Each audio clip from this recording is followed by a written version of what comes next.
출애굽기 15장. 모세와 이스라엘 백성들은 주를 찬양하며 노래 불렀다.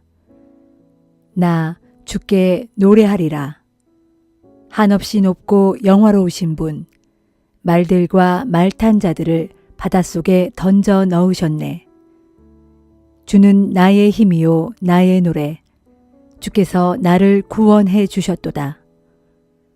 주는 나의 하나님, 내가 주를 찬양하리라.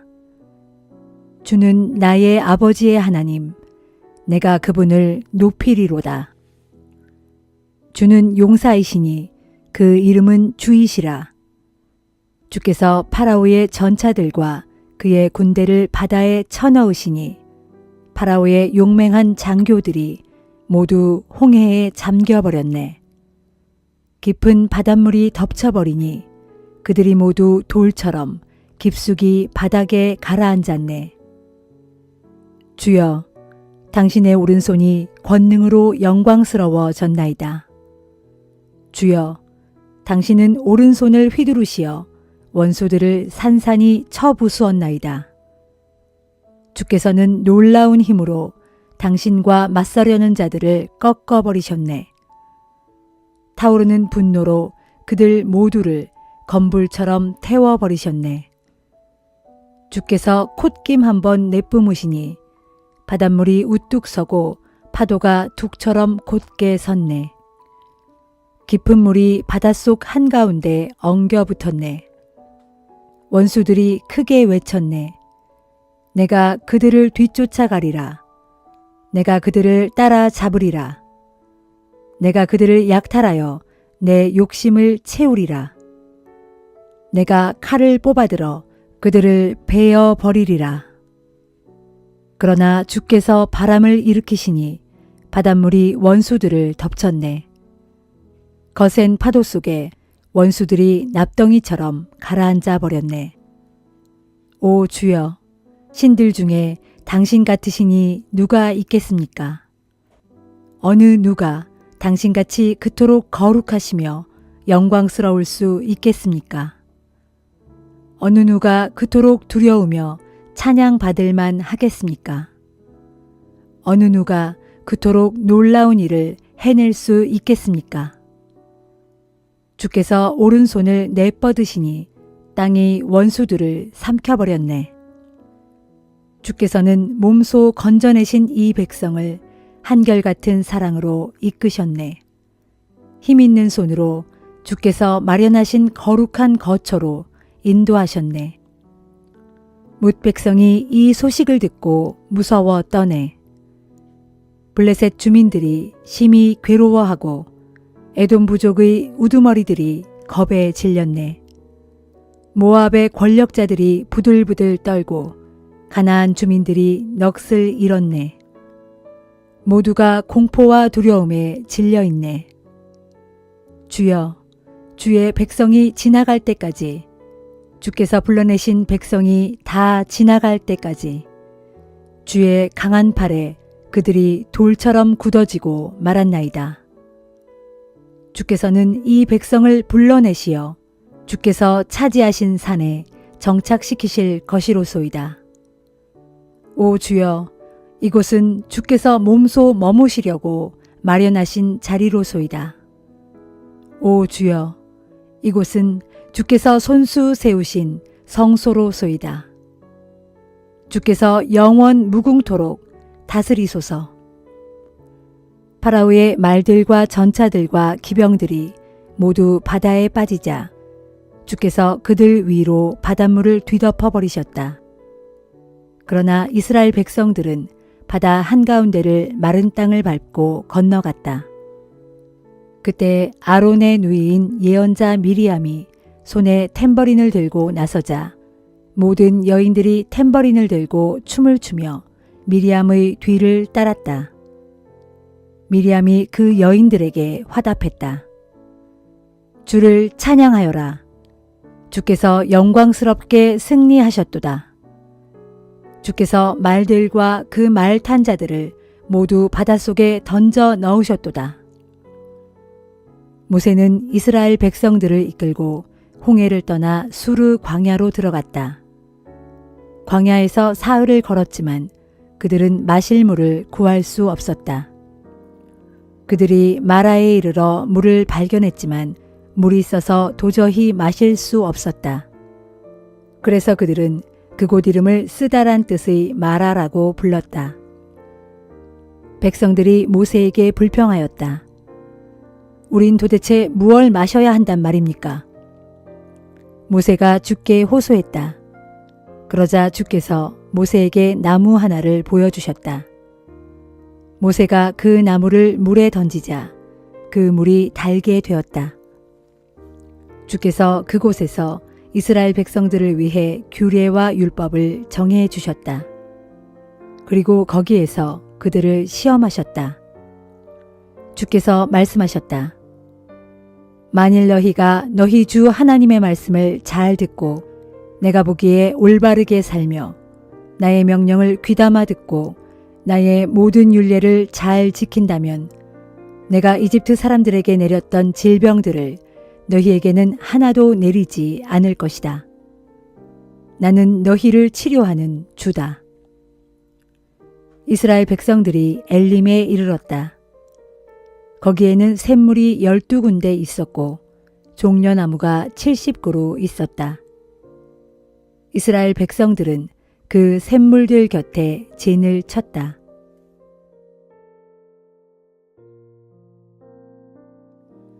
누가복음 18장. 예수께서 제자들에게 끈질기게 기도하고 낙심하지 말아야 한다는 사실을 가르치시기 위해 비유를 들어 말씀하셨다. 어떤 도시에 사람들을 무시하고 하나님도 두려워하지 않는 불의한 재판관이 있었다. 그런데 그 도시에 살고 있는 한 과부가 그를 줄곧 찾아가서 졸라대기를 재판관님, 저의 억울한 처지를 들으시고 법으로 제 권리를 찾게 해 주십시오 하였다. 그러나 그 재판관은 오랫동안 그 과부의 말을 들은 척도 하지 않고 계속 무시해왔다. 그러다가 그는 결국 이런 생각을 하게 되었다. 나는 하나님도 두려워하지 않고 사람들에 대해서도 관심이 없는 사람이다. 하지만 이 과부가 이토록 줄기차게 나를 찾아와 성가시게 하니 할 수 없이 그의 권리를 찾아주어야겠다. 그렇지 않으면 앞으로도 계속 나를 찾아와서 아주 귀찮게 졸라댈 것이다. 주님께서 계속 말씀하셨다. 너희는 이 불의한 재판관이 하는 말을 귀담아 들어라. 하물며 하나님께서 밤낮으로 부르짖는 자기 백성의 간구를 어찌 들어주지 않겠느냐. 어찌 계속 모른 채 하고 그냥 내버려 둘 수가 있겠느냐. 내가 진정으로 너희에게 말한다. 하나님께서는 밤낮 부르짖는 자기 백성의 간구를 들으시고 신속하게 그들의 권리를 찾아주실 것이다. 그러나 인자가 다시 돌아올 때 과연 세상에서 이 같은 믿음을 지니고 사는 사람을 찾을 수 있을는지 그것이 걱정이구나. 자기들만 옳다고 생각하면서 다른 사람들을 업신여기는 사람들을 향해 예수께서 비유로 말씀하셨다. 두 사람이 기도하러 성전에 올라갔소. 한 사람은 바리새파 사람이었고 다른 한 사람은 세리였소. 바리새파 사람은 따로 서서 이렇게 기도했소. 하나님, 저는 남의 것을 빼앗는 강도나 정직하지 못한 사기꾼이나 간음을 저지르는 그런 사람이 아니라는 것이 얼마나 감사한지요. 더구나 저기 있는 세리와도 같지 않습니다. 저는 일주일에 2번씩 금식하고 11조를 꼬박꼬박 하나님께 바치고 있습니다. 그런데 세리는 멀찌감치 서서 감히 하늘을 우러러볼 생각도 못하고 가슴을 치며 기도하기를 오 하나님, 이 죄인을 불쌍히 여기시고 자비를 베풀어 주소서 하였소. 내가 당신들에게 분명히 말하겠소. 결국 하나님께 의롭다는 인정을 받고서 집으로 돌아간 사람은 저 바리새파 사람이 아니라 바로 이 세리요. 이처럼 누구든지 자기를 높이는 사람은 낮아지고 자기를 낮추는 사람은 높아질 것이요. 사람들은 아기들까지 예수께 데리고 와서 예수께서 손을 얹어 축복해 주시기를 바랐다. 제자들은 그런 사람들을 나무라면서 그냥 돌려보내려 했다. 하지만 예수께서는 어린아이들을 가까이 부르시며 말씀하셨다. 어린아이들을 막지 말고 모두 내게로 오게 하여라. 하나님의 나라는 이런 어린아이들 같은 마음을 가진 자들의 것이다. 내가 진정으로 너희에게 말한다. 누구든지 어린아이처럼 하나님의 나라를 순전히 받아들이지 않는 사람은 결코 거기에 들어갈 수 없다. 어떤 유대인 관리가 예수께 여쭈었다. 선하신 선생님, 제가 어떻게 해야 영원한 생명을 얻을 수 있겠습니까? 예수께서 그에게 대답하셨다. 지금 당신이 나를 선하다고 하였소? 하나님 한 분밖에는 선하신 이가 없소. 당신은 계명을 잘 알고 있을 것이요. 곧 간음하지 말라, 살인하지 말라, 도둑질하지 말라, 거짓 증언을 하지 말라, 네 부모를 공경하라 하지 않았소. 그 관리가 대답했다. 잘 압니다. 저는 이 모든 계명을 어릴 때부터 지켜왔습니다. 그 말을 들으시고 예수께서 그에게 말씀하셨다. 당신에게는 아직도 한 가지 부족한 것이 있소. 당신이 가진 재산을 다 팔아서 가난한 사람들에게 나누어 주시오. 그리하면 당신은 하늘나라의 보화를 차지할 수 있을 것이오. 그렇게 행한 후에 와서 나를 따르시오. 이 말씀을 듣자 그 관리는 침울한 표정을 지으며 몹시 근심하였다.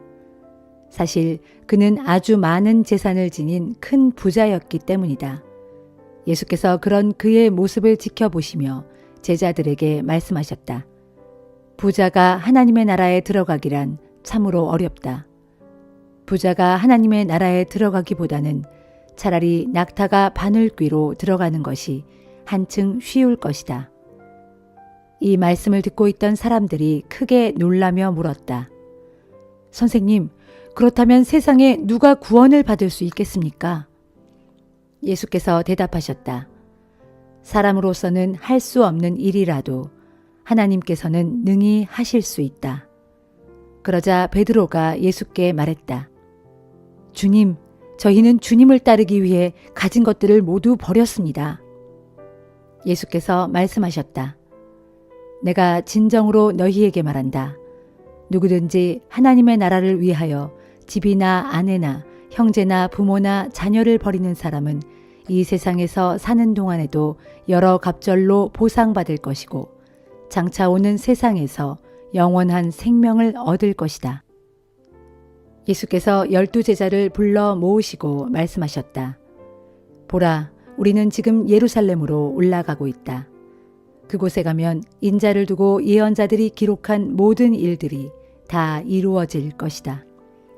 인자는 이방인들의 손에 넘겨지게 될 터인데 그들은 나를 조롱하고 모욕하고 침뱉고 채찍질한 후에 마침내 십자가에 못 박아 죽일 것이다.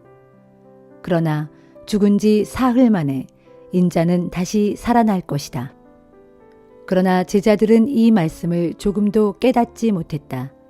이 말씀의 뜻이 그들에게 감추어져 있어서 제자들은 예수님이 하신 말씀을 하나도 알아차리지 못하였다. 예수께서 여리고 성읍에 가까이 가셨을 때 맹인 한 사람이 길가에 앉아 구걸을 하고 있다가 많은 사람들이 지나가는 소리를 듣고는 무슨 일이 일어났느냐고 물어보았다. 사람들이 말하길 나사렛 예수가 지나가신다 하고 알려주자 그 맹인은 크게 소리를 지르기 시작했다. 다윗의 자손 예수여, 저를 불쌍히 보시고 제게 자비를 베풀어 주십시오. 그러자 앞서가던 사람들이 그 맹인에게 조용히 하라고 꾸짖었다. 그래도 그 맹인은 더욱 큰 소리로 외쳤다. 다윗의 자손이여, 저를 불쌍히 보시고 제게 자비를 베풀어 주십시오. 그때 예수께서 걸음을 멈추시고 말씀하셨다. 그 맹인을 이리로 데려오시오. 사람들이 맹인을 데려오자 예수께서 그에게 물으셨다. 내가 당신에게 무엇을 해주기를 원하시오? 그 맹인이 예수께 대답했다. 주님, 제가 볼 수 있게 되기를 원합니다. 예수께서 그에게 말씀하셨다. 눈을 뜨시오. 당신의 믿음이 당신을 구원하였소. 그러자 그 맹인은 즉시 볼 수 있게 되었고 하나님을 찬양하면서 예수를 따랐다. 이 놀라운 광경을 지켜본 사람들은 모두 하나님을 찬양하며 그분께 영광을 돌렸다.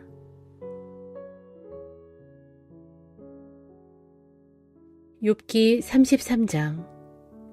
욥 어르신, 내 말을 잘 들어보십시오. 내가 하는 모든 말에 귀 기울이시기 바랍니다. 이제 내가 입을 열어 말하겠습니다. 내 입의 혀가 이제 막 말을 하기 시작합니다. 나는 가슴에서 우러나는 말만 하겠습니다. 나의 입술은 내 생각을 솔직하게 쏟아낼 것입니다. 하나님의 영이 나를 지으셨고 전능하신 분이 내게 생명의 숨결을 불어넣으셨습니다. 그러니 내 말에 대답할 수 있다면 대답해 보십시오. 단단히 마음먹고 내 말에 반박해 보십시오. 하나님 앞에서는 어르신이나 나나 다를 것이 하나도 없습니다. 나 또한 진흙으로 빚어진 몸입니다. 그러니 욥 어르신이 나를 두려워하실 이유가 전혀 없고 내가 억지로 어르신을 억누를 수도 없습니다. 하지만 내가 듣는 데서 어르신은 분명히 말씀하시기를 나는 결백하며 아무런 죄도 없다. 나는 깨끗하고 죄 지은 일이 없다. 그런데도 하나님께서 내게서 흠을 잡으시고 나를 원수 대하듯 하신다. 그분께서 내 발을 쇠사슬로 묶어 놓으시고 내 모든 발걸음을 가까이에서 감시하신다 하셨습니다. 하지만 욥 어르신, 내가 말씀드리건대 그 점에 있어서 어르신이 옳지 못하십니다. 왜냐하면 하나님께서는 그 어떤 인간보다도 크신 분이기 때문입니다. 하나님께서 사람의 말에 아무 답변을 하시지 않는다고 해서 어떻게 어르신은 그분께 마구 불평을 늘어놓을 수 있습니까?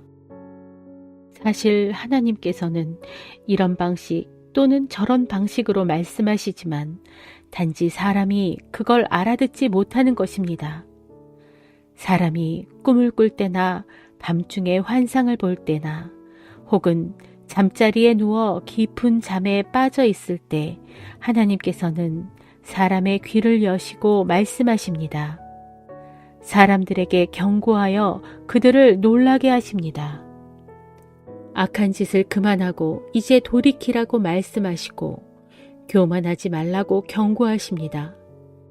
그렇게 해서 하나님께서는 사람의 영혼이 멸망의 구덩이에 빠지지 않도록 지켜주시고 그들의 생명을 사망의 늪에서 건져주십니다. 하나님께서는 사람을 바른 길로 이끄시려고 때때로 사람에게 뼈마디가 쑤시도록 아픈 병을 주시기도 하십니다. 그러면 그 사람은 입맛을 잃고 아무리 좋은 음식이라도 쳐다보기조차 싫을 지경이 되다가 결국에는 살이 쏙 빠져 몸이 바짝 야위게 되고 전에 보이지 않던 뼈가 앙상하게 붉어져 나올 것입니다. 그리하여 그 사람의 영혼은 무덤 가까이에 이르게 되고 그의 생명은 죽음의 문턱에 다다르게 되는 것입니다.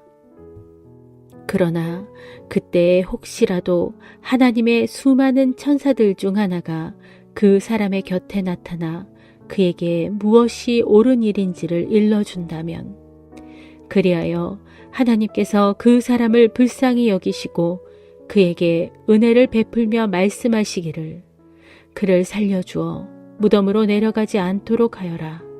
내가 그의 몸값을 받았다 하신다면 그러면 그 사람의 몸은 어린아이의 몸처럼 다시 새로워질 것이고 젊은 날을 다시 맞은 것처럼 건강하게 회복될 것입니다. 그때 그 사람이 하나님께 기도드리면 하나님께서 그에게 응답해 주실 것입니다.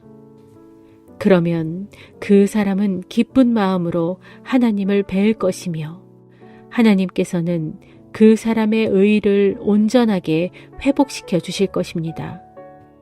그러면 그 사람은 사람들에게 간증하기를 내가 죄를 지었습니다. 올바른 것을 그르다 하였고 그른 것을 올바르다 하였습니다. 그런데도 하나님께서는 나를 징벌하지 않으셨습니다.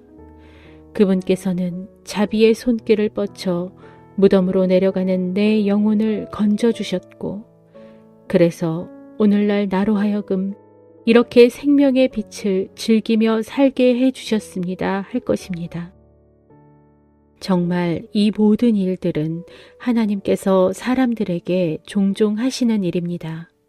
하나님께서 사람에게 2번 혹은 3번 거듭해서 이런 일을 되풀이하시는 이유는 무덤으로 내려가는 사람의 영혼을 건져 올려 그에게 생명의 빛을 비추어 주시려는 것입니다.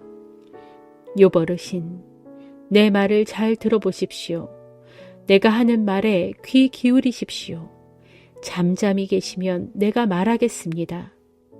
만일 어르신이 내게 하실 말씀이 있다면 말씀하십시오. 내가 주의 깊게 듣겠습니다. 나는 어르신이 옳았기를 진심으로 바라는 사람입니다. 하지만 하실 말씀이 없으시다면 귀 기울여 내 말을 들어보십시오. 잠잠히 계십시오. 이제 내가 어르신께 지혜를 가르쳐 드리겠습니다.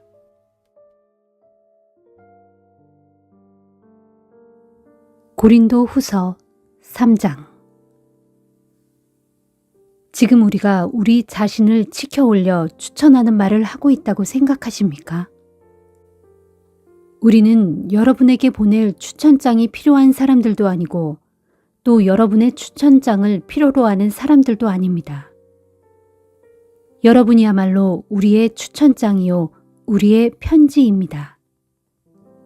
그 편지는 우리의 마음에 기록된 것으로 모든 사람들이 다 알고 있고 또 읽을 수 있는 편지입니다. 그렇습니다. 여러분은 분명 그리스도께서 보내신 편지이며 우리가 힘써 행한 사역의 열매입니다. 이 편지는 잉크로 쓴 것이 아니라 살아계신 하나님의 영, 곧 성령으로 쓴 것입니다. 또한 돌판 위에 쓴 것이 아니라 사람의 마음판 위에 쓴 것입니다.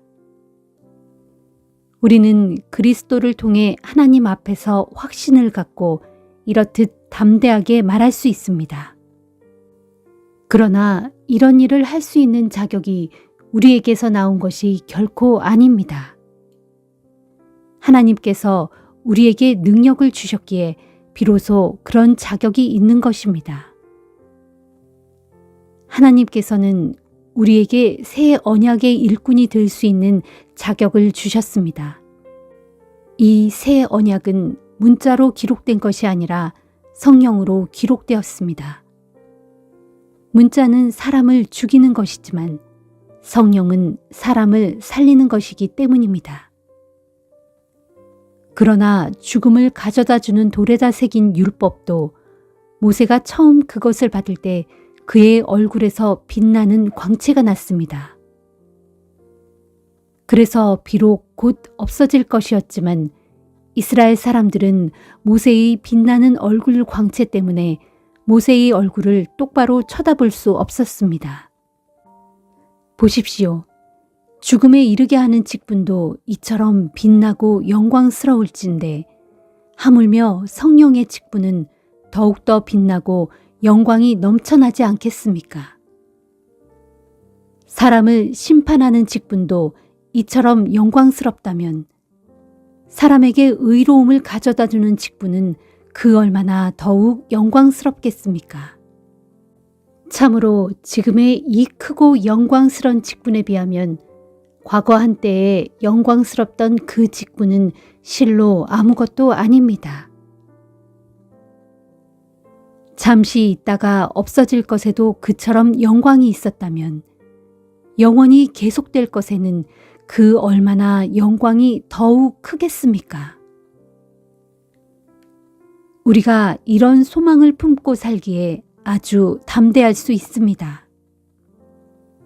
모세는 자기 얼굴의 광채가 사라져 가는 것을 이스라엘 백성이 보지 못하게 하려고 얼굴에 너울을 썼지만 우리는 그렇지 않습니다.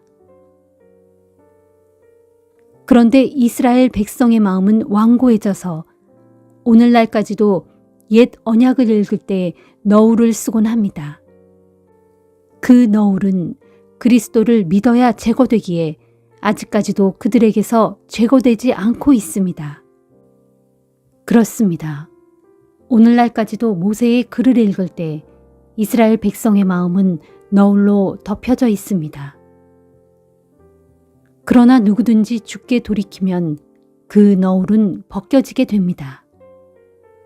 주님은 영이시며 주님의 영이 계시는 곳에는 참된 자유가 있기 때문입니다.